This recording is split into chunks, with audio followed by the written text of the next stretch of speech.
I took the Burley Mountain job because I needed a summer where nobody could ask me for anything. That was pretty much it. The Forest Service posting said seasonal fire lookout, June through September, solo placement, and I filled out the application during my lunch break at the Parks Department office in Yakima. Didn't tell anyone I was applying, just sent it in and figured that would be the end of it. They called me back 3 days later. John Henry did the phone interview. He sounded like he was reading off a script. Asked if I had radio experience. Asked if I could handle isolation. Asked if I had a problem with heights. I said yes, and no. He told me the tower was 60 feet up, no running water, propane only, and the road washed out every other spring, so sometimes the truck couldn't make it all the way. I told him that was fine. He said he'd email me the offer letter. I gave my 2 weeks' notice that afternoon. My supervisor asked where I was going, and I told him fire lookout work. He said that sounded boring. I said probably. The truth was I wanted boring. I wanted a summer where my phone didn't work and nobody knew where I lived, and the only thing I had to do was watch for smoke. My last relationship had ended in April. Badly.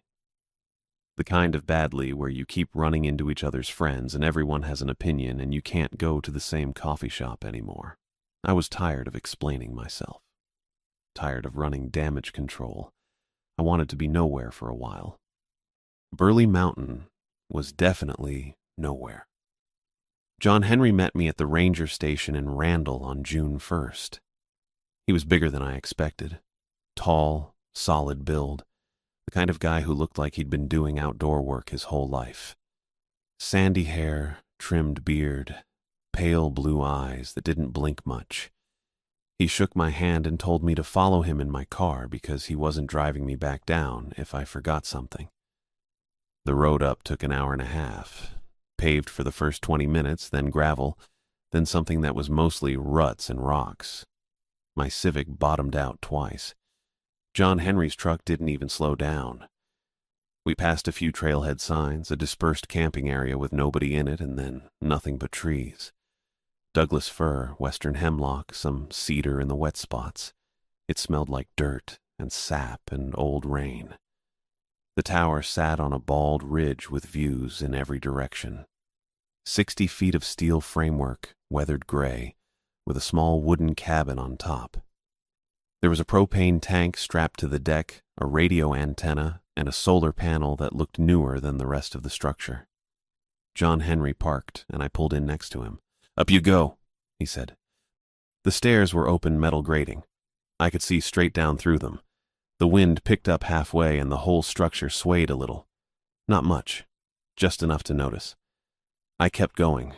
The cabin was maybe 12 by 12, one room.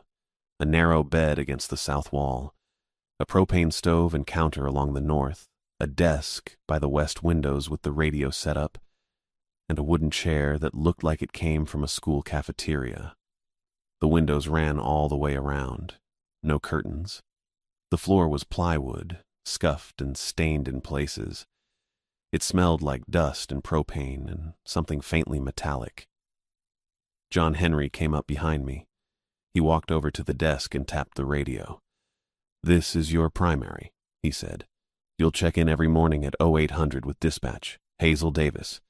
She'll walk you through the weather report sequence. If you see smoke, you call it in immediately. Don't wait, don't second guess, just call." He pointed to the Osborne firefinder in the center of the room. It was a circular metal table with a rotating sight and a map glued to the top under glass. Burley Mountain was marked at the center. Terrain lines radiated out in all directions. "You take a bearing, mark the azimuth, estimate distance, then radio it in," he said. "Hazel will cross-reference with other towers if she has them. If not, she'll send initial attack to check it out." He showed me the weather kit. Thermometer, hygrometer, anemometer mounted outside on the deck. I'd log readings twice a day. He showed me the propane setup, the water jugs under the counter, the composting toilet in the wooden shack 20 feet downslope from the tower base. He told me he'd drive up once a week with water and supplies. He'd bring my mail if I had any. I'd give him my timesheets and he'd process them at the district office. "You get lonely, you can hike down," he said. "But if you're not here and there's a smoke, that's on you." I told him I wouldn't leave. He looked at me for a second. Then he nodded and headed back down the stairs. I stood there after he left. The view went on forever. West, I could see the valley where the Lewis River cut through. North, the Wind River corridor and a mess of ridges I didn't have names for yet. South, the shape of Mount St. Helens, still patchy with snow. East was just trees and more trees, rolling up into the Cascades. It was quiet, the kind of quiet where you notice your own breathing. I unpacked my stuff and got to work. The routine came together fast. I woke up at 7, made coffee on the propane stove, and ate something that didn't need refrigeration. Oatmeal, usually. Sometimes peanut butter on bread. At 8, I checked in with Hazel on the radio. She had a clear, even voice, the kind you'd want if you were calling in an emergency. She'd ask for weather, and I'd give her temperature, humidity, wind speed, visibility. She'd copy it down and tell me to stay sharp. After that, I'd just watch. I had binoculars. Old Bushnells, heavy and scratched. But the optics were still decent. I'd glass each sector in a pattern. Wind River corridor, then the Lewis Valley, then the St. Helens slope, then the near ridges. I'd do a full rotation every 30 minutes. In between, I'd read or clean or stare at the map and memorize drainages. It was boring. I didn't mind. Once a week, John Henry came up, usually Thursdays. He'd haul up water jugs, a box of groceries I'd requested over the radio, and a bundle of mail held together with a rubber band. Most of it was junk. Coupons for a Yakima grocery store I didn't shop at anymore. A bank statement. Once, a postcard from my brother in Seattle. He'd written "jealous" on the back and nothing else. John Henry never stayed long. He'd set the water down, hand me the mail, and pull out a clipboard for me to sign. Timesheets, incident reports, if I'd called anything in, a couple of forms I didn't really read. Then he'd head back down. We didn't talk much. I got the sense he didn't love the drive. I didn't mind that either. By the second week of July, I'd gotten used to being alone. I stopped checking my phone even though it didn't have signal. I stopped wondering what people back in Yakima were doing. I got good at the weather reports. I learned the difference between morning fog and actual smoke. I started recognizing the sound of different birds even though I didn't know what they were called. It felt like I was disappearing in a good way. July 14th, Tuesday.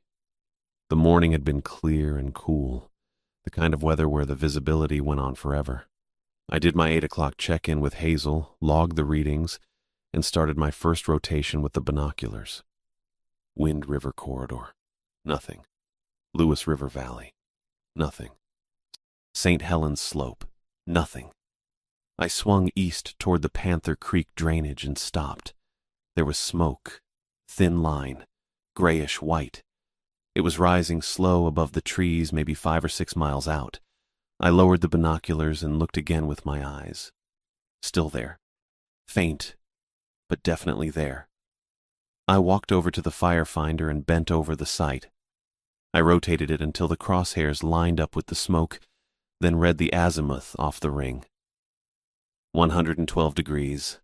I checked the map under the glass and traced the line out from Burley Mountain. It crossed over Panther Creek, somewhere between the main fork and the old trail that switchbacked up to the ridge. I went to the radio and keyed the mic. "Gifford Pinchot Dispatch, this is Burley Lookout." Hazel's voice came back fast. "Go ahead, Burley." "I've got a smoke," I said. "Bearing 112 degrees, estimated 5 to 6 miles. Looks like it's above Panther Creek drainage, maybe a quarter-mile west of the main fork." "Copy, Burley. Can you describe the smoke?" I looked again through the binoculars. Thin column, grayish-white. Not much volume. Rising slow. No visible flame. "Copy. Stand by." I started a log entry while I waited. Date, time, azimuth, estimated location. I wrote it all down in the notebook John Henry had left on the desk. My handwriting looked shaky. I was more keyed up than I expected. Hazel came back on. Burley, we're sending initial attack. 2-person team. Martin Hayes and Becky Casey. They'll hike in from the Panther Creek trailhead and report back. Keep eyes on and let me know if it changes. Copy, I said. I stayed at the window with the binoculars. The smoke was still there, still rising slow. It didn't look like much. Probably a campfire someone hadn't put out all the way. Maybe a lightning strike from the storm 2 days ago that had been smoldering in a stump. That happened sometimes. I watched it for 2 hours. Martin's voice came over the radio a little past noon. Dispatch, this is Hayes. We're at the coordinates. No fire. I put down the sandwich I'd been eating and picked up the binoculars. The smoke was still there. Hazel responded. Copy, Hayes. Confirm no heat, no smoke, no smell? That's correct, Martin said. We did a full circle. Checked the brush, checked for smoldering wood. Nothing. It's cold. I stared at the smoke through the lenses. It was sliding between the trunks now, low and steady, like it was being pulled by something I couldn't see. Hazel's voice again. Burley, do you still have visual? I keyed the mic. Affirmative. Still seeing smoke at the same location. A pause. Hayes, Hazel said, can you confirm your position? Stand by. I heard rustling, maybe Martin pulling out a GPS. Then, confirmed. We're at the coordinates Burley called in. No fire here. Another pause, longer this time. Copy, Hazel said. Her voice was still calm, but something had shifted in it. Hayes, Casey, you're clear to return. Burley, keep eyes on and let me know if it moves. Copy, I said. Martin and Becky signed off. I sat there with the binoculars, watching the smoke that wasn't supposed to be there. It didn't move. It just kept rising, slow and gray, from a place where 2 trained firefighters had found nothing at all. I didn't sleep much that first night after the Panther Creek smoke. Probably should have. I kept getting up to check the windows, and around 2 in the morning I saw it again. The smoke was back. Same place, same bearing. But this time it looked wrong in a way that didn't fit anything I knew about fire behavior or weather patterns. It was blue. Not the pale gray blue you get from distance and moonlight washing things out. This was actual blue, bright enough that I could see it clearly through the binoculars, rising in that same thin column above the trees. It reminded me of a welding torch behind a shower curtain. That specific, that bright. I set the binoculars down and rubbed my eyes. Figured maybe I was seeing things. Too many hours staring at ridgelines, not enough water, something. But when I looked again, it was still there. Still blue. Still rising slow and steady from the same spot the daytime smoke had come from. I tried telling myself it was mist-catching moonlight. That happens sometimes. Fog rolls through a drainage and the angle of the light does weird things to it. But mist doesn't hold a column shape that clean. It spreads, it drifts. This stayed narrow and consistent, maybe 10 feet across at the base, widening slightly as it rose but never breaking apart. And it pulsed. Not constantly. Just every 30 seconds or so, the brightness would intensify for a moment and then settle back. Like something breathing. Like something with a rhythm that didn't match wind or thermal currents or anything else I'd been trained to watch for. That part bugged me a little. I went to the radio and flipped to the dispatch channel. Keyed the mic. Gifford Pinchot dispatch, this is Burley Mountain lookout. Static came back. Normal at first, then building into this low hiss that filled the whole cabin. And underneath it, a clicking sound. Regular, metallic. Like someone tapping a spoon against a glass, over and over. I released the mic. The sound stopped. Tried again. Dispatch Burley Mountain. Do you copy? Same thing. Hiss and clicking. No voice underneath. I cycled through the other channels. Same result on all of them. Just that tapping pattern and static that felt thicker than it should. I gave up fighting the signal and grabbed the logbook instead. Flipped to a new page. Wrote the date and time at the top. July 15th, 02:15. Then I described what I was seeing. Blue-white column visible at bearing 112 degrees, approximately same location as previous smoke report, pulsing at irregular intervals. No explanation via weather phenomena or known fire behavior. Radio interference preventing contact with dispatch. I sat there for another 20 minutes watching it. The blue glow didn't fade, didn't spread. Just kept rising and pulsing in that same slow rhythm until I finally went back to bed and lay there staring at the ceiling until the sky started going gray. By morning it was gone. No trace. I checked the bearing 3 times during my first rotation and saw nothing but trees and the normal morning haze burning off. At 8 o'clock I did my check-in with Hazel. Told her about the night sighting and the radio trouble. She was quiet for a second. Then, copy that. We had some interference around 0200, probably atmospheric. You get a clear look at the source? Negative. Just the column. Same area as yesterday's smoke. Initial attack didn't find anything when they checked the site. No heat signatures, no burn evidence. They're calling it a false positive. I didn't argue. What was I going to say? That it looked like something out of a science fiction movie? That it pulsed? She'd think I was losing it up here. Understood, I said. I'll keep monitoring. Copy. Stay sharp, Burley Mountain. I stayed sharp. Kept my rotation pattern going. Logged my weather readings at the normal intervals. Made oatmeal.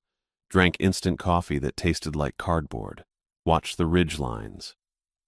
Around 1:30 that afternoon, I spotted movement near the Panther Creek Falls turnout. 2 people.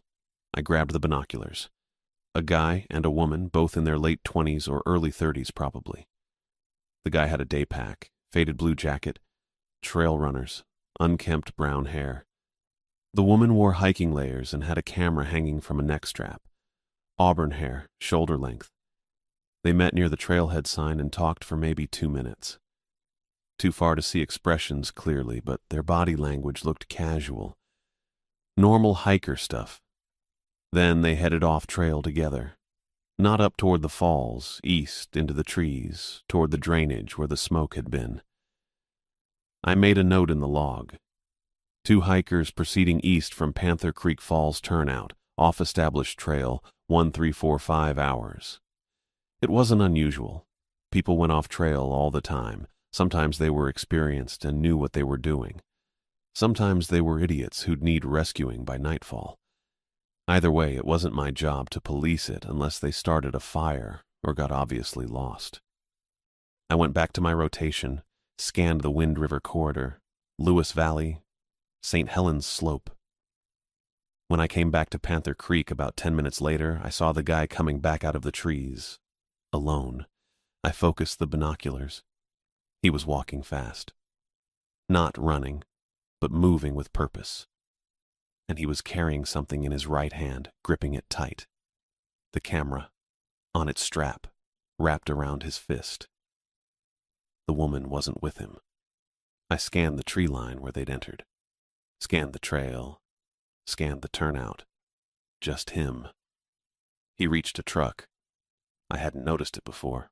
Parked at the far end of the lot and got in. 30 seconds later, he was driving back down the access road toward the highway. I kept watching the tree line, waiting for the woman to come out. Maybe they'd split up. Maybe she'd wanted to keep hiking and he'd had enough. Maybe he was going to get the truck and pick her up somewhere else. But she didn't come out. I checked my watch, waited another 5 minutes. Still nothing. That camera strap wrapped around his fist kept replaying in my head. The way he'd been moving. The fact that she'd gone into the woods with her camera and he'd come out with it and she hadn't come out at all. I radioed dispatch. Gifford Pinchot dispatch, Burley Mountain lookout. Go ahead, Burley Mountain. Hazel's voice, clear and steady. I need to report a possible assault. 2 hikers went off trail together near Panther Creek Falls turnout approximately 10 minutes ago. Male subject returned alone carrying what appears to be the female's camera. Female has not emerged.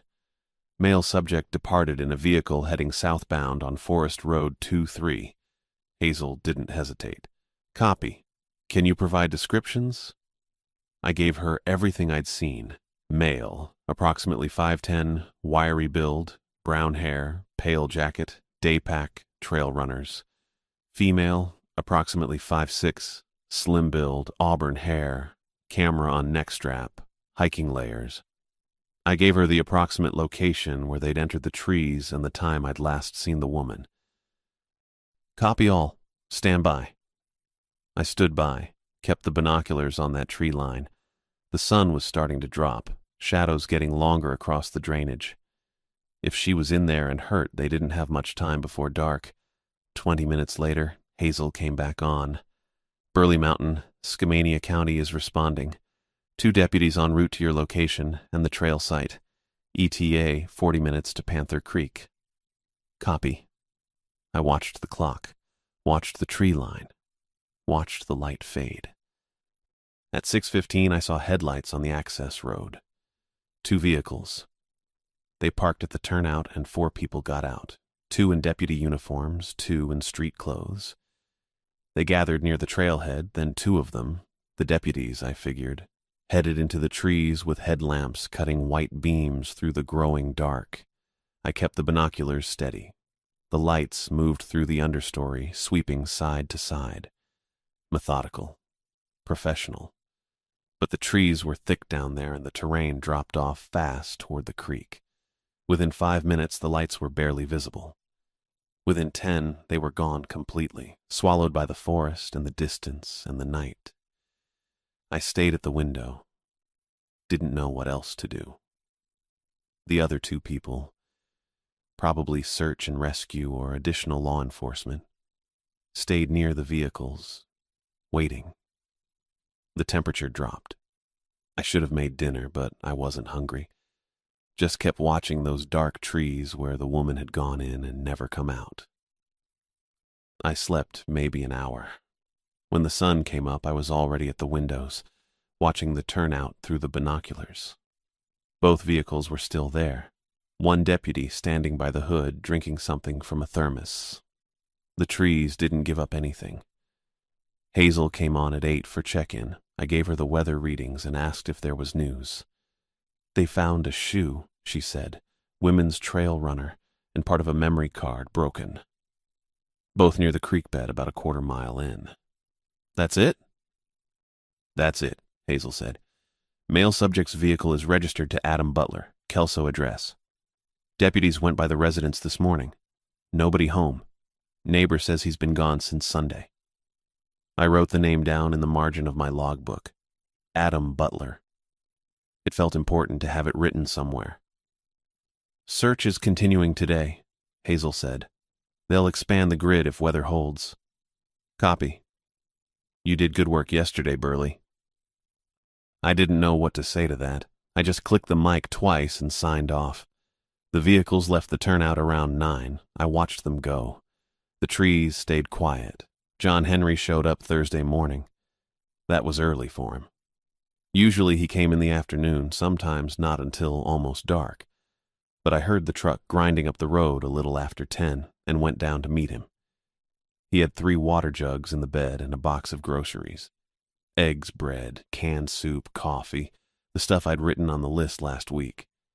He set the jugs down at the base of the tower and handed me the box without much ceremony. Heard you had some excitement, he said. I put the box down on the bottom step. Yeah. Deputies find anything else? Not yet.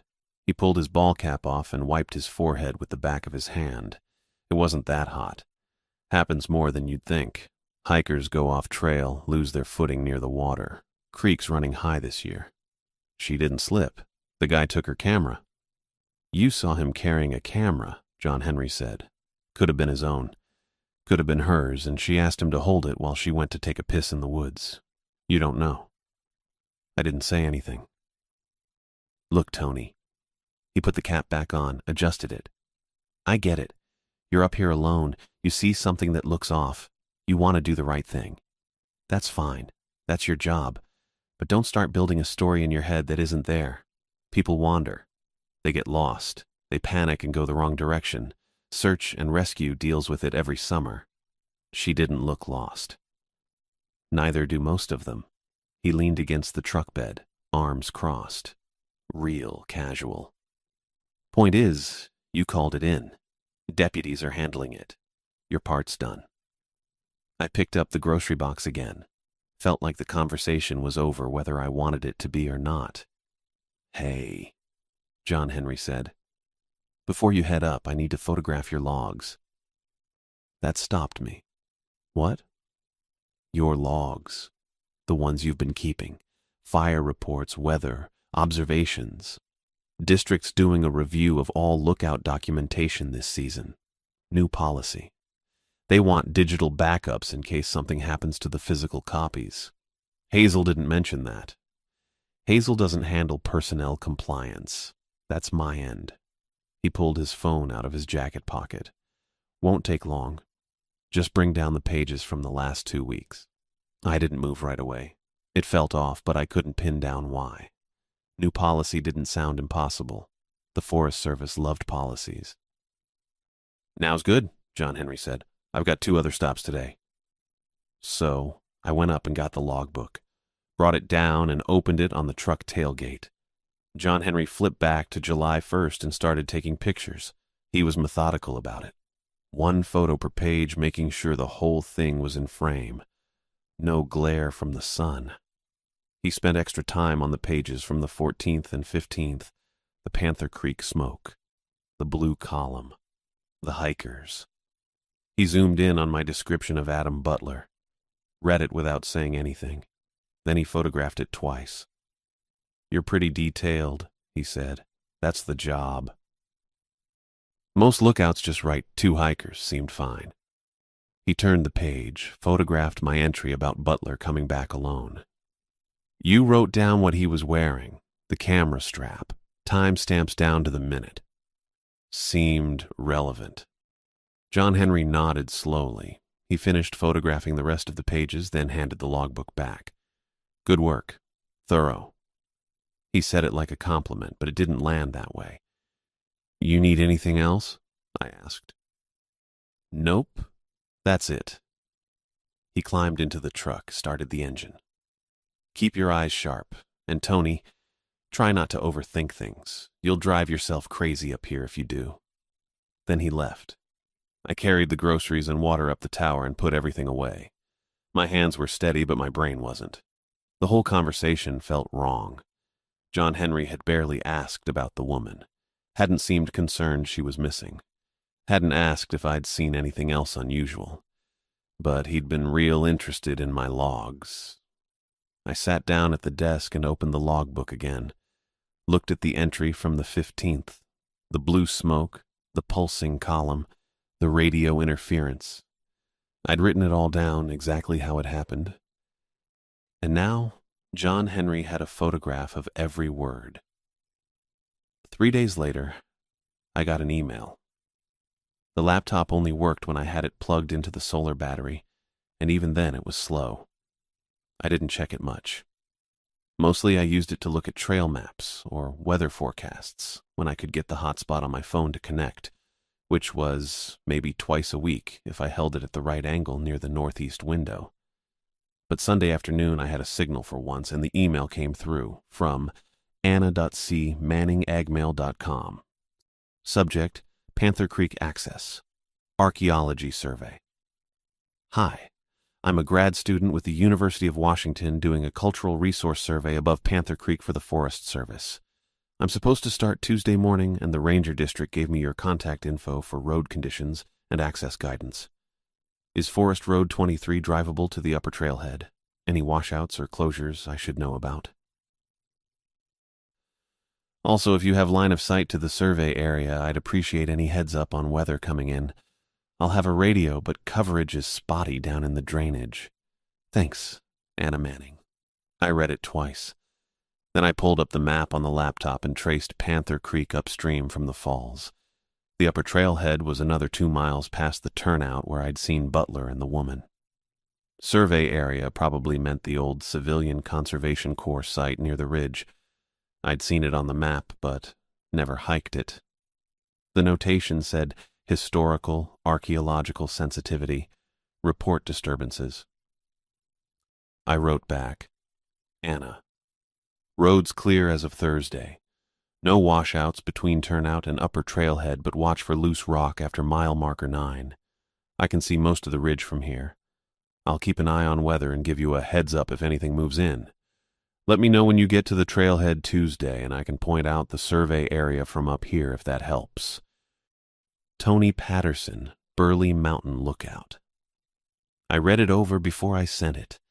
Thought about adding a line. Something about the smoke I'd seen. The blue column. The woman who'd gone into those same trees and hadn't come out. But what would I even say? Hey, just so you know, I saw some weird glowing smoke in that area a week ago, and also someone might have disappeared there, but don't worry about it. Have a good survey. It sounded insane even in my head. The smoke was probably atmospheric, like Hazel said. Some temperature thing, moisture, light playing tricks at 2 in the morning when I was half asleep.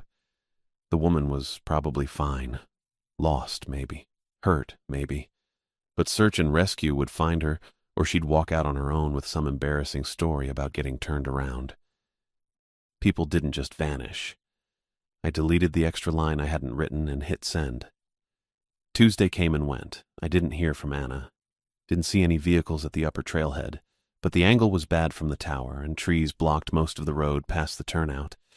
She could have been down there. Could have started her survey. Could have finished it and driven home. I did my rotations, logged the weather, made coffee and ate soup, and read the same paperback I'd been working through for 2 weeks. Wednesday morning at 8, Hazel came on for check-in. Burley, Gifford Pinchot. Gifford Pinchot, Burley. Temperature 62, humidity 48%, wind calm, visibility unrestricted. Copy, Burley. Anything to report? I looked east toward Panther Creek. The trees were dark green and still. No smoke. No movement. Negative, I said. Copy. Stay sharp. Will do. I put the mic down and sat there. The chair creaked under me. Outside the windows, the mountains went on forever, ridge after ridge, empty and quiet and exactly the same as they'd been yesterday. Except they weren't. Adam Butler was gone. The woman was gone. John Henry had photographed my logs like he was documenting evidence, but he didn't care that someone was missing. And I'd just sent a grad student into the same drainage where all of it had happened without saying a word. I picked up the binoculars and started the rotation again. Wind River Corridor, nothing. Lewis Valley, nothing. St. Helens, nothing. Panther Creek, nothing. Just trees. I kept watching anyway. Anna showed up Thursday morning around 10:30. I saw her from the windows before she reached the tower base. Dark hair, light pack, moving slow up the access trail from where she must have parked below the ridge. Clear day. Visibility was good. I'd finished my rotation and logged the weather at 8. I went down to meet her halfway up the stairs. She stopped on the landing and looked up at me, breathing hard. Tony? Yeah, you made it. Barely. She pulled off her pack and set it on the grating. That road is worse than you said. It's been dry. Should have been fine. After mile marker 9, it's not fine. She wiped her forehead with the back of her hand. I bottomed out twice.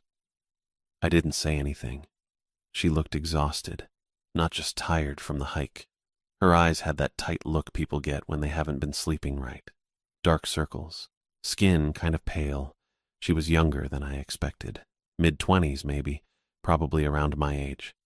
But she looked like she'd been working too hard for too long. Come up, I said. I've got water. She nodded and picked up her pack. I led her the rest of the way. The stairs clanged under our boots. When we got to the cabin, I held the door and she stepped inside, blinking at the light coming through all the windows. Wow. Yeah. You can see everything from here. That's the job. She set her pack down by the desk and I handed her a cup of water from the jug under the counter. She drank half of it in one go, then stood at the east windows looking out toward Panther Creek. That's the drainage, she said. Yeah, you can't see the upper trailhead from here. Trees block it, but I can see most of the ridge. She nodded, still looking out. Have you seen anything unusual up there? I thought about the blue smoke, the pulsing column, the woman who went into the trees and didn't come out. Unusual how? I don't know. People where they shouldn't be. Campfires, disturbances. There was a search and rescue operation last week.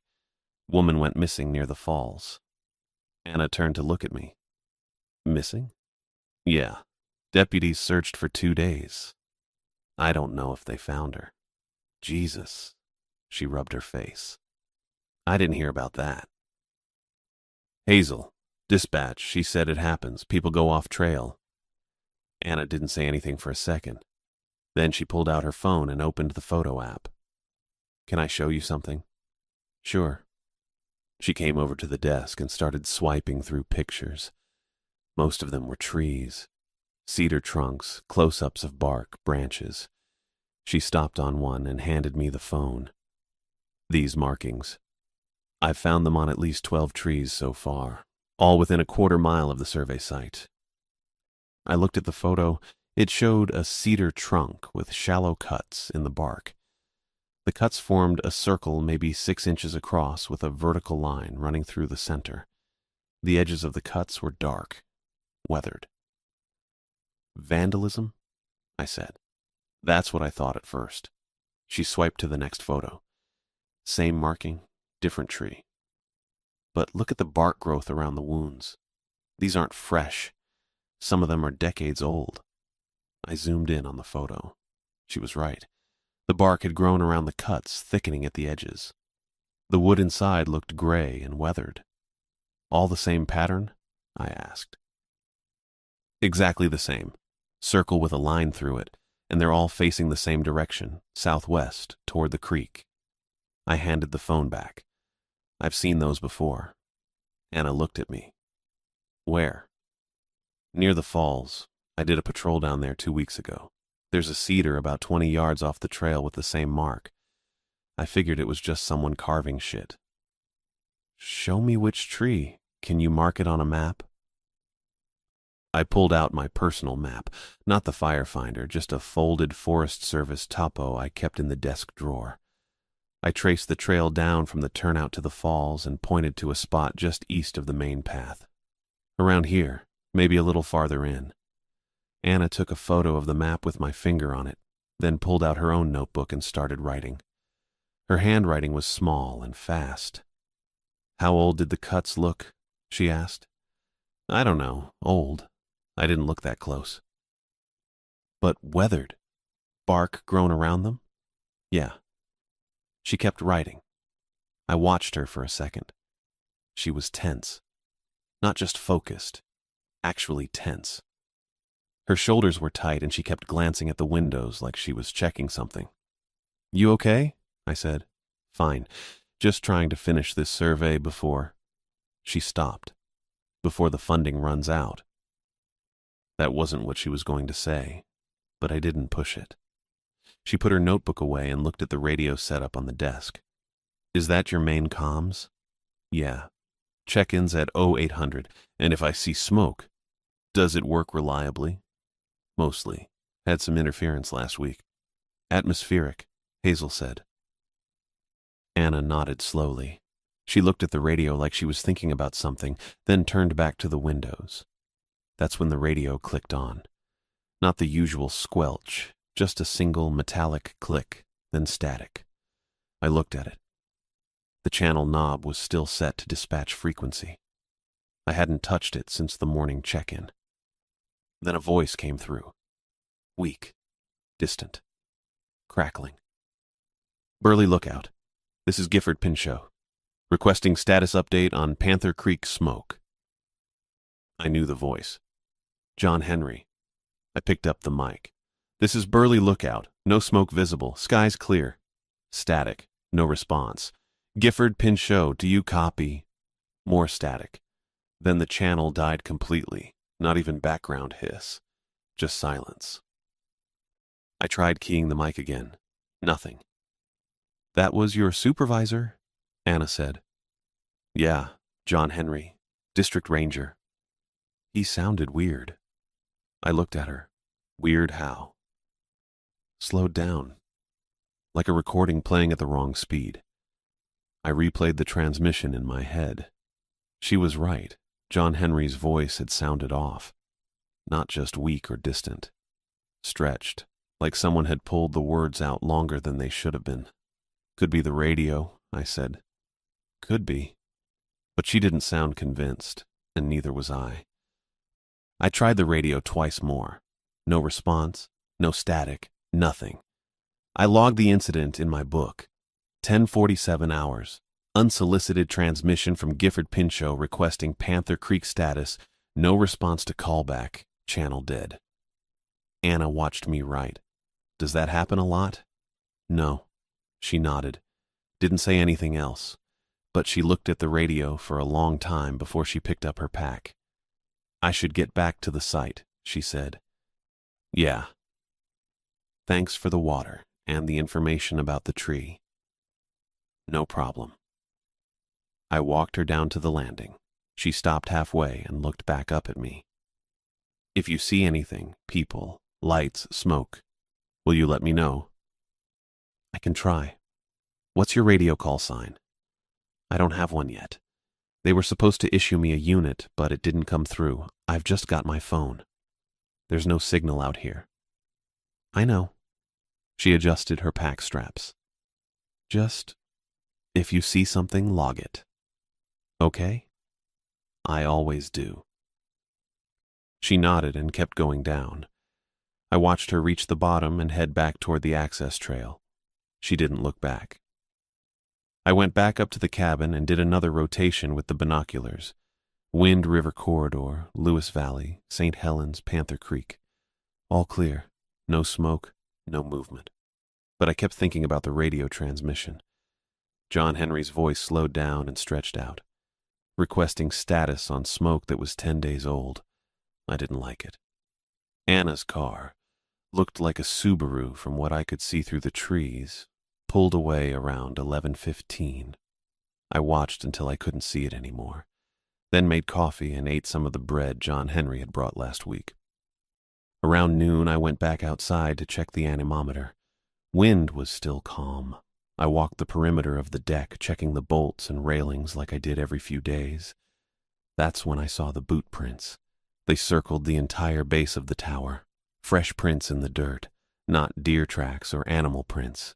Boot treads, deep and deliberate. I stood on the deck and looked down at them. Someone had walked a complete circle around the tower. Recently, the edges of the prints were still sharp. I hadn't heard anyone approach. Not last night. Not this morning. Not while Anna was here. I went down the stairs fast and crouched next to the prints. The tread pattern was distinct. Aggressive lugs. Probably hiking boots or work boots, size 10 or 11. Whoever made them had taken their time. The prints were evenly spaced. No running, no hesitation. Just a slow, deliberate circle. I followed them all the way around. They started and ended near the access trail but didn't continue down it. They just stopped, like whoever made them had walked up, circled the tower, then vanished. I went back up to the cabin and logged it. 12:10 hours. Fresh boot prints circling tower base. Unknown origin. No approach heard. Then I checked the shutters. All secure. I checked the ladder hardware. Tight. I checked the propane line and the door latch. Everything was fine. But someone had been here. Close. And I hadn't heard a damn thing. I tried the radio again. Still dead. I ate lunch. Canned soup. Didn't taste like anything. At 1400 hours, I grabbed my pack and my personal radio and told myself I was just doing a standard patrol. checking the road, making sure no one was camped where they shouldn't be. But that wasn't true. I was looking for something. I took the access trail down toward the road, moving slow and watching the trees on both sides. Nothing unusual at first. Just Douglas fir and cedar, sword ferns, rocks. Then I saw the cloth. A strip of red fabric tied to a branch about chest height, faded but still bright enough to stand out. I stopped and looked at it. It was knotted tight, deliberate. I kept walking. 30 feet later, another strip. Same red fabric. Same height. Tied to a different branch. I followed them. They led off the trail to the east, toward the drainage, toward Panther Creek, toward where the blue smoke had been. I should have turned back. That would have been the smart thing, the safe thing. But I kept going. The strips continued, every 30 or 40 feet, leading me deeper into the trees. I counted 12 of them before I stopped and realized I'd gone way farther than any patrol required. The light was dimmer here. The canopy was thicker. I could hear water somewhere ahead. Probably a feeder creek running down to Panther. I stood there and looked at the next strip of cloth hanging from a low cedar branch. Then I kept walking. I kept walking. The red strips continued every 30 or 40 feet. Same height, same deliberate knots. The ground sloped downward and the trees got thicker. I could hear water ahead, probably a feeder running to Panther Creek. The 14th strip hung from a young fir at the edge of a small clearing. I stopped there. The clearing was maybe 20 feet across, flat, surrounded by cedars and hemlock. The ground looked disturbed, not fresh, but not old either. Darker soil in a rough rectangle about 4 feet by 6 feet. I stepped closer. Fir boughs covered part of the rectangle, laid flat and deliberate, not random windfall, arranged. I crouched at the edge and lifted one bough with my boot. Underneath was more dirt, loose and gray, and something white. I pulled the bough away completely, then 2 more. The dirt underneath was ash mixed with soil. The white things were bone fragments, small ones, maybe 3 inches long, thin, charred black at the edges. I didn't touch anything, just looked. More bones scattered through the ash, a piece of melted plastic, maybe part of a container or bag, and near the center, a coil of black zip ties, maybe 6 or 7 of them melted together but still recognizable. I stood up fast. My pack felt heavy and my hands were shaking a little. I backed away from the pit, eyes on the trees around the clearing. Nobody there. Just shadows and branches. I pulled my radio off my belt and keyed the mic. Gifford Pinchot, this is Burley Mountain Lookout. Emergency traffic. Static answered, thick and hissing. Then that metallic clicking again, slow and rhythmic, like a spoon tapping a pot. I released the mic. The clicking stopped. I tried again. Dispatch, do you copy? I need law enforcement at my coordinates immediately. More static. The clicking resumed, faster this time. No voice, no Hazel. I clipped the radio back and pulled out my satellite messenger. It was a little yellow Garmin I'd brought from home, mostly for emergencies. I'd tested it once the first week and forgot about it after that. I powered it on. The screen lit up. Acquiring satellites. 20 seconds, 30. Then it beeped. Signal acquired. I typed the message with my thumbs, slow and careful. Suspected human remains. Approx 1.2 MIE of tower. Feeder drainage to Panther Creek. Bones, ash, evidence of fire. Requesting immediate LE response. I hit send and watched the screen. Message queued. Sending.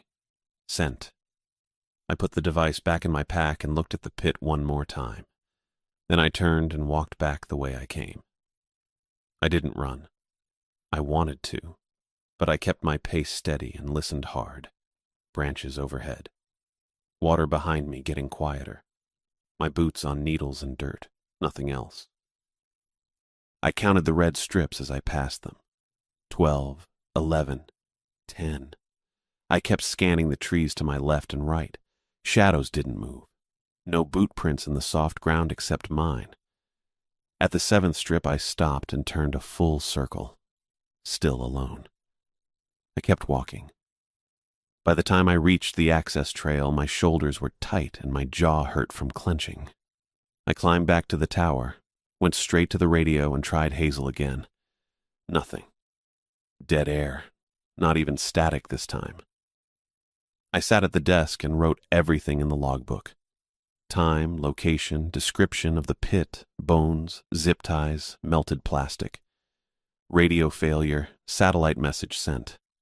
I wrote it all down and my handwriting looked worse than usual. Then I waited. Ross Wells showed up around 6:30 that evening. I saw the vehicles coming up the access road, 2 of them.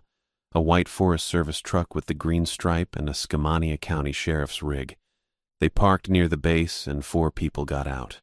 I recognized Blake Watkins and Christina Payne from their uniforms. The other 2 wore different gear.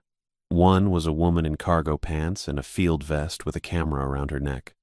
The other was a man, maybe 40, average height, fit build, long black hair and a braid.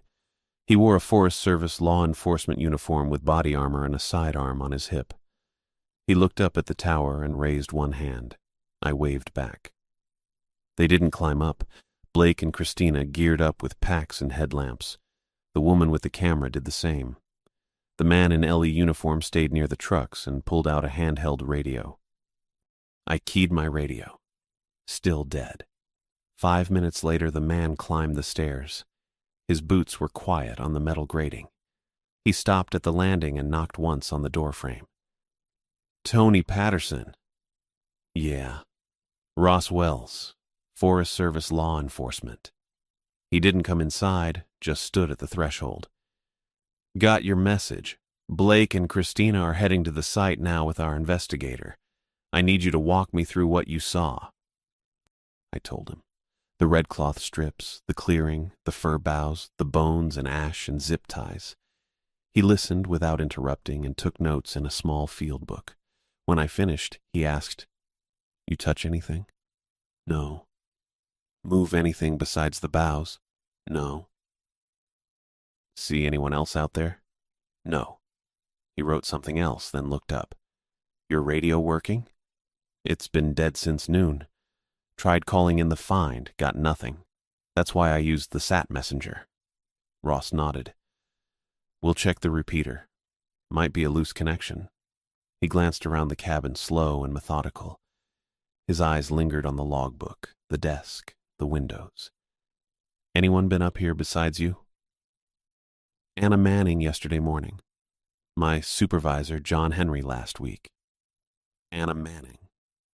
Ross said it flat, like he was confirming something. She's the grad student doing the survey work. Yeah. She asked about the drainage and weather.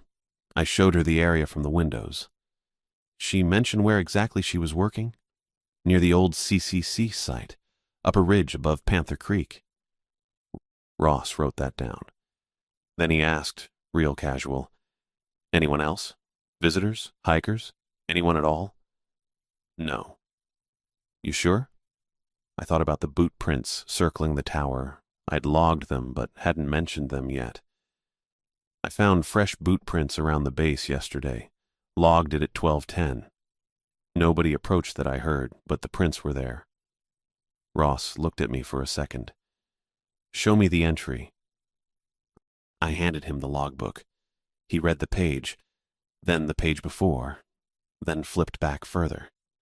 He read the entry about the blue smoke, about Adam Butler and the missing woman, about John Henry photographing the logs. He closed the book and handed it back. Stay in the tower unless dispatch tells you otherwise. Don't go back to that site. If anyone shows up here besides law enforcement, you radio it in immediately. If your radio's still down, use the sat messenger. Okay. I mean anyone. Forest Service, hikers, doesn't matter. You call it in. Got it. Ross looked at me again, that same flat expression.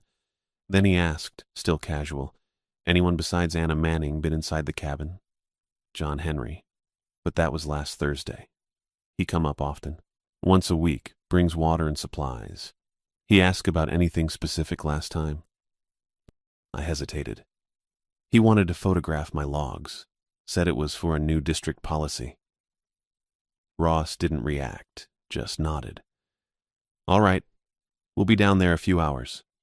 You see anything unusual, you let me know. Yeah. He left. I watched him descend and rejoin the others near the vehicles. They talked for a minute.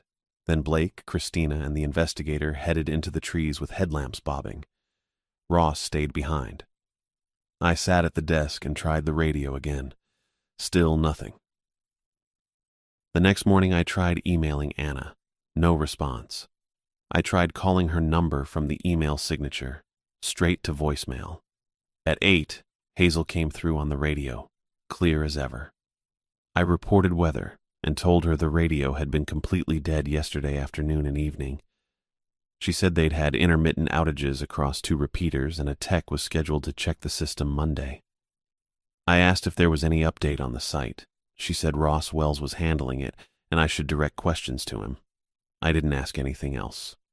Around 10:30, my email dinged. I had signal for maybe 5 minutes most mornings if conditions were right. The message was from someone named Chelsea Wilkins. Subject line, Anna Manning, urgent. I opened it. Mr. Patterson, I'm Anna Manning's academic advisor at UW. She told me she'd be meeting with you this week regarding her survey work above Panther Creek. I haven't heard from her since Wednesday morning, and she's not responding to calls or email. Have you seen her or know her current location? Please respond ASAP or call the number below. I read it twice. Anna had been here Thursday morning. Wednesday was 2 days ago. I replied, Anna came to the tower Thursday around 10:30 a.m. She stayed maybe 30 minutes, asked about the drainage and markings she'd found. She left around 11:15 to head back to her survey site. I haven't heard from her since. I tried emailing yesterday, no response. I sent it. Then I tried Anna's number again. Voicemail. I stood at the east windows with the binoculars and glassed the ridge above Panther Creek. Trees, rocks, no movement. Around noon, the radio crackled and John Henry's voice came through. Burley Mountain, this is Gifford Pinchot. I picked up the mic. Go ahead. Tony, I need you to come down to the district office this afternoon. We're clarifying timelines on a few incidents, and I need your statement in person. I looked at the radio. I'm on duty until September. I don't leave the tower without dispatch orders. Silence for a few seconds. Then, this is supervisor direction. I'm asking you to come down for a couple hours. We'll have you back by evening. Did Hazel clear this? I'm clearing it. I'll have a relief at your location within the hour. I didn't answer right away. I thought about Ross Wells telling me to stay in the tower. About John Henry photographing my logs and showing no concern about the missing woman. About the bones in the pit and Anna not responding. I'll wait for dispatch confirmation, I said. Another pause, longer this time. Tony, I'm your supervisor. I'm telling you to come down.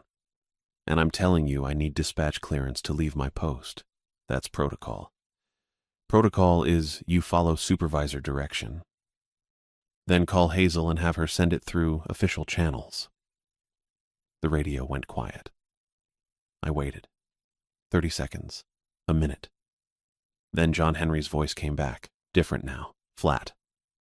Relief will be there in an hour. Stay put until then. Copy. The channel clicked off. I logged the exchange. Time, content, my refusal. I checked the SAT messenger. Still had signal. I typed a message to the same coordinates I'd sent yesterday. Supervisor John Henry requesting I leave tower for district office. I refused without dispatch clearance. Told relief arriving in 1 hour. Sent. I made coffee and watched the access road through the south windows. An hour passed. No relief. 2 hours. Nothing. At 6:15, I tried Hazel on the radio. No answer. I tried again at 6:30. Static. At 7, the light started fading. I did a full rotation with the binoculars. Wind River Corridor, clear. Lewis Valley, clear. St. Helens, clear. Panther Creek drainage. I stopped. Smoke. Thin column, blue-white, rising from the trees maybe half a mile out, closer than before, right about where the pit was. I watched it through the glass. It pulsed slow, brightening every 30 seconds. The trees around it were moving, tops swaying hard, but I couldn't feel any wind on the tower, not even a breeze. I tried the radio. Dead. I grabbed the sat messenger and typed, "Blue smoke observed 1910 hours, bearing 118 degrees. Estimated 0.5 MIA, same location as remains site. Trees moving, no wind at tower." I hit send and kept watching. The smoke rose for another 10 minutes, pulsing steady.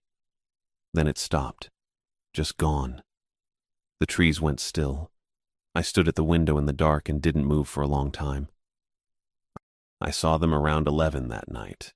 3 figures on the old logging road below the tower, maybe half a mile out where the cut crosses the ridge before dropping toward the drainage. Single file. Headlamps bobbing in sync, carrying something long between them. I figured it was a late rescue team. Maybe they'd found the woman from last week. Maybe they were hauling gear down from the upper trail. I watched through the west windows without binoculars first, just tracking the lights.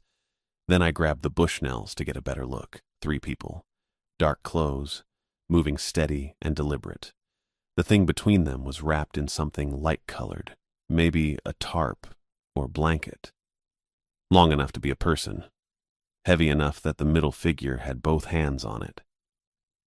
I was about to radio Ross when all 3 headlamps went dark at the exact same moment. Not flickering, not one after another. All 3 at once.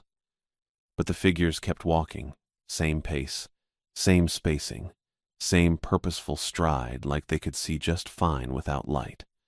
I pressed the binoculars hard enough against my face that the eye cups dug into my skin, trying to make sense of what I was seeing in the moonlight. They were still there, still moving, still carrying that bundle. The lead figure stopped, just stopped walking. The other 2 stopped behind him. They set the bundle down, and the lead figure turned and looked directly at the tower. I couldn't see a face. Too far, too dark. But I felt it. That specific pressure of being watched, of being seen. I stepped back from the window. My heart was doing something weird, not racing, just hard, like it was beating against my ribs with the heel of a fist instead of normal rhythm. I told myself it was a rescue team, that their headlamps died because batteries don't last forever, that the lead guy was checking his GPS or looking for trail markers and just happened to glance toward the tower. I told myself that for about 30 seconds. Then I put on my boots. I don't know why I went down there. That's not true. I do know. I'd spent 2 days watching people not believe me, watching John Henry photograph my logs like I was documenting my own breakdown, watching radio signals die and boot prints appear and emails go unanswered. I needed to see something real, something I could point to and say, "This happened and here's proof." Also, I was tired of being alone in a box 60 feet in the air while things moved around in the dark below me. I took my headlamp, bear spray on my belt, the personal radio even though it probably wouldn't work. I left the main radio on in case someone tried to reach me. Then I unbolted the trap door and climbed down. The stairs rang under my boots, loud in the still air. I got to the bottom and stopped at the clearing edge, listening. Nothing. No voices, no footsteps, just wind in the trees and my own breathing. I turned on the headlamp and started walking. I knew the old road. I'd studied it on the map during my first week. It used to run supplies to a fire camp back in the 70s before they rerouted everything and let this section grow over. Now it was mostly elk trail and erosion, but you could still follow it if you knew where to look. I found the cut where it crossed the ridge. Grass and small brush reclaiming the center, but the edges were still clear. I followed it east, sweeping my headlamp back and forth. No boot prints, no drag marks, no sign anyone had been here. I kept walking anyway. The road curved north and started dropping. Steeper than I expected. My boots slid a little on loose dirt. I grabbed a sapling to steady myself and kept going. After maybe 10 minutes, I saw the clearing, 30 feet across, surrounded by old cedars and a couple of hemlocks. In the center was a collapsed foundation, just rotted timbers and a stone chimney leaning at 40 degrees.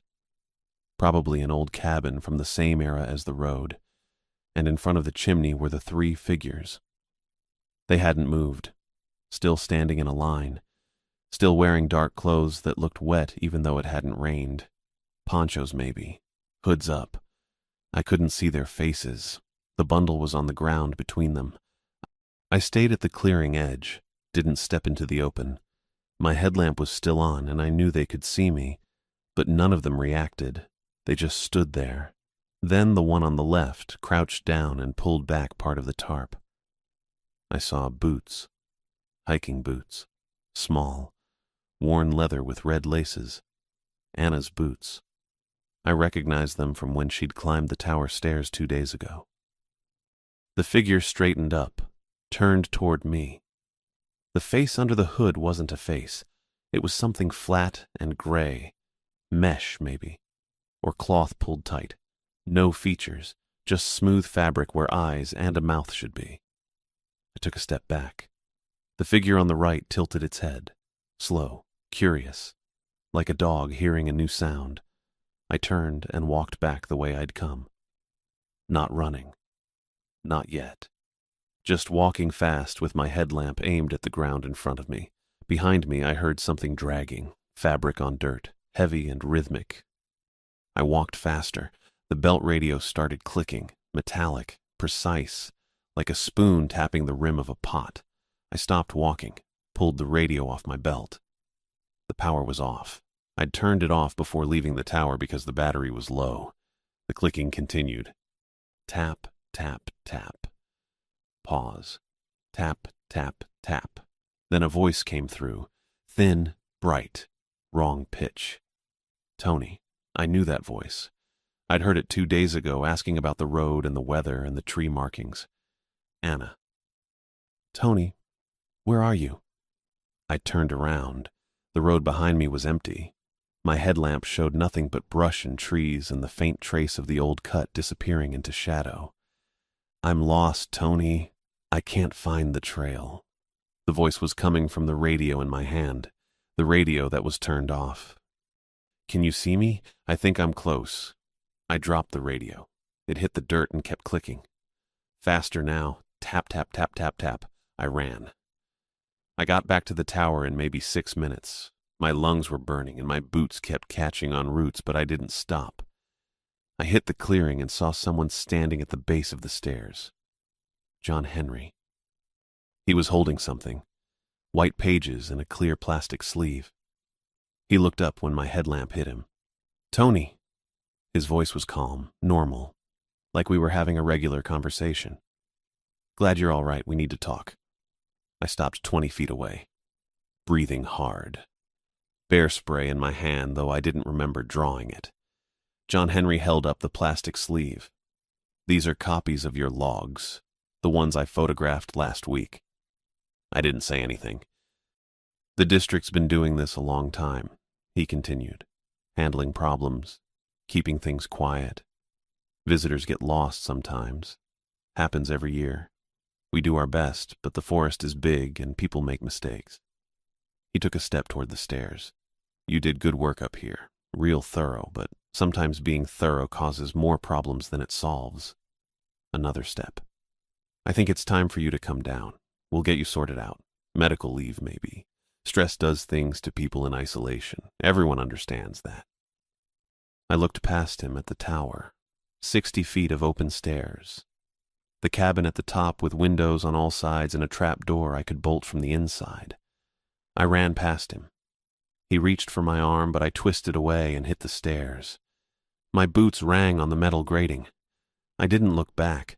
I got to the top and scrambled through the trap door, slammed it shut, threw the bolt, dropped to my knees and slid the desk over it for extra weight. Below me, I heard boots on stairs, slow and steady, coming up. I slammed the shutters closed. All of them. East, west, north, south. The cabin went dark except for the faint glow of the propane pilot light. The footsteps kept coming, ringing on metal, methodical. I grabbed the bear spray and went to the trap door, knelt beside it. There were gaps around the edges where the wood didn't quite meet the frame. The footsteps stopped just below the door. "Tony," John Henry's voice, calm, patient. "This doesn't help anyone." I didn't answer. "You're making this harder than it needs to be." I heard his hand on the trap door, testing it. The bolt held. Then I heard him on the ladder. The exterior ladder bolted to the south side of the cabin that led to the catwalk. I ran to the south shutters, pressed my face against the gap, saw his head rising past the window. He reached the catwalk and stood up, tried the shutter. It was latched from inside, but the wood was old, and the latch was just a hook and eye. He pulled. The shutter creaked. I aimed the bear spray at the gap and let it go. Orange mist sprayed through the crack. I heard him cough and step back. Boots on metal. Heavy breathing. Then silence. I waited, spray can still in my hand, watching the gap. Nothing. I went to the desk, grabbed the signal mirror from the equipment kit, opened the west shutter just enough to angle the mirror toward the ridge where I'd seen headlights 2 nights ago when the deputies came. I caught moonlight on the mirror face, tilted it, flashed it. 3 short, 3 long, 3 short, over and over. SOS. Headlights swept the access road maybe 10 minutes later. Fast. 2 vehicles. They pulled into the clearing and doors opened. I heard voices. Ross Wells, Blake Watkins, someone else. "John Henry, step away from the tower." Ross's voice, loud, clear, the law enforcement tone that doesn't leave room for negotiation. I couldn't see anything through the shutters, just heard boots on gravel, movement. I said step away. A pause. Then John Henry's voice, strained. "I'm just trying to help him. He's not stable. He's been seeing things. Hands where I can see them." More movement. Then a different sound. A crack. A shout. Something heavy hitting the ground. I opened the west shutter. Looked down. John Henry was on the ground at the base of the tower. He'd fallen from maybe 15 feet up. Landed wrong. His leg was bent at an angle that wasn't right. Blake and Christina were moving toward him, flashlights out. Ross was looking up at the tower. "Tony, it's Ross Wells. You all right up there?" I opened the trap door, moved the desk back. "Yeah." "Stay put. We're coming up." Blake and Christina were with John Henry. Blake had a knee on his back and was pulling his arms behind him.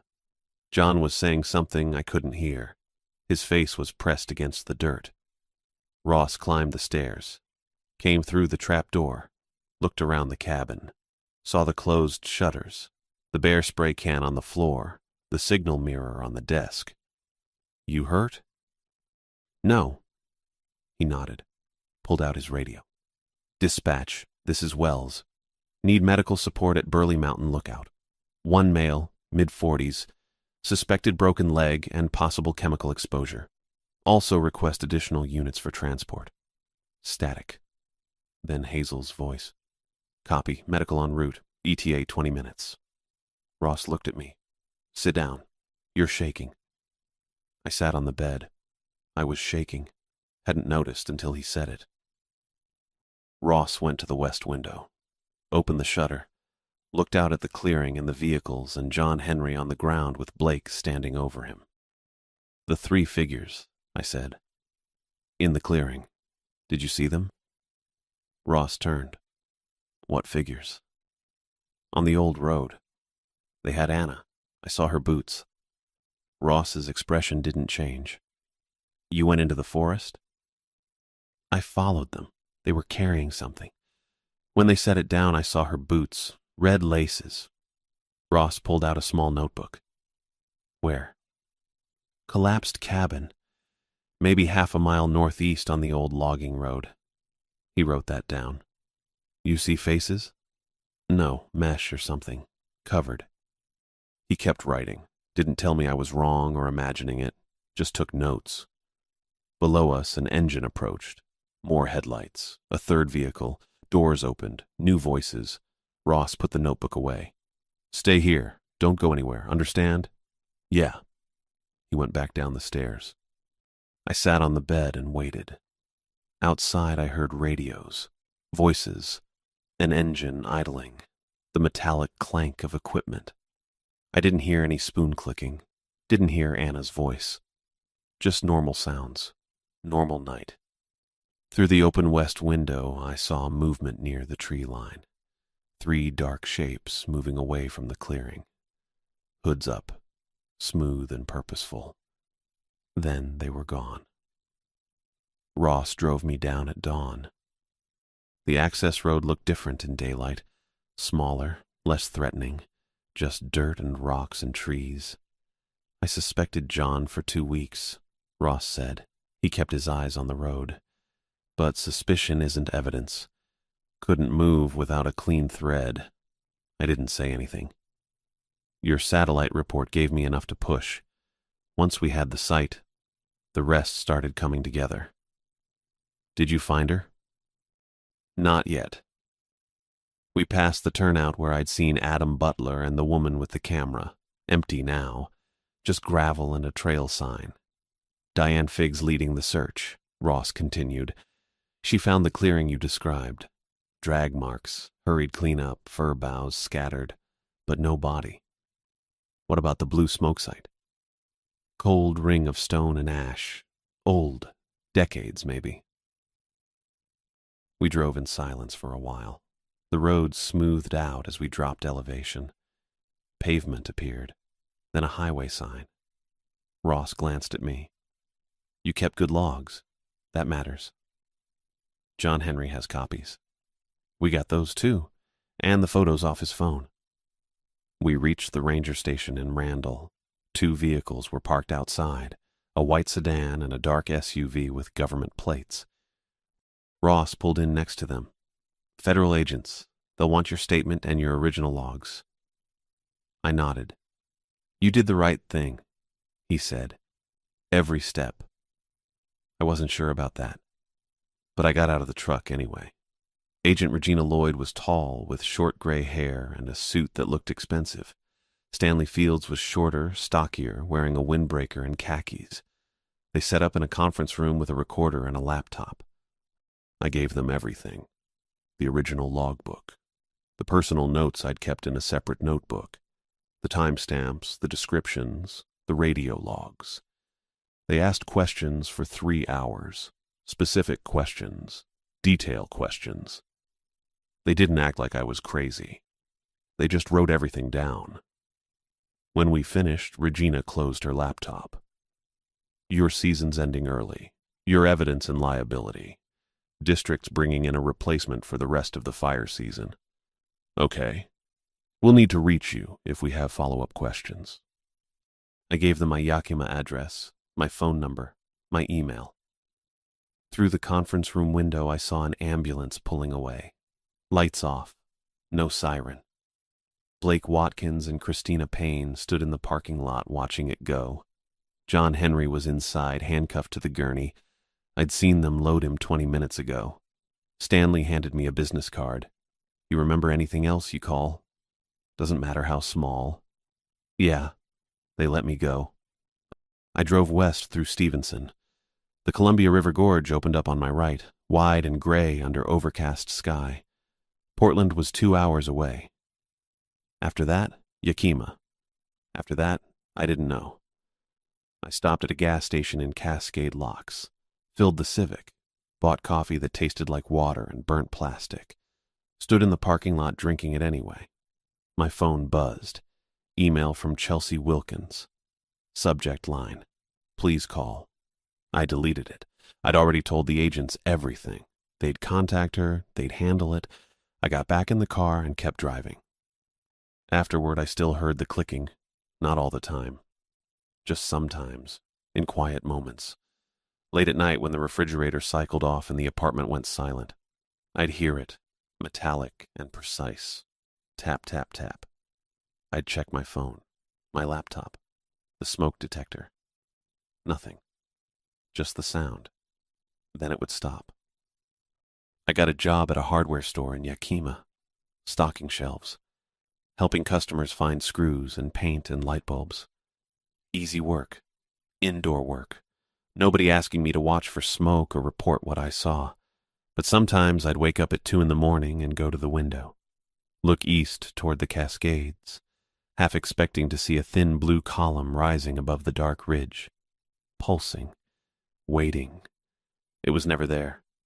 Just mountains, just darkness, just sky. But I kept looking anyway,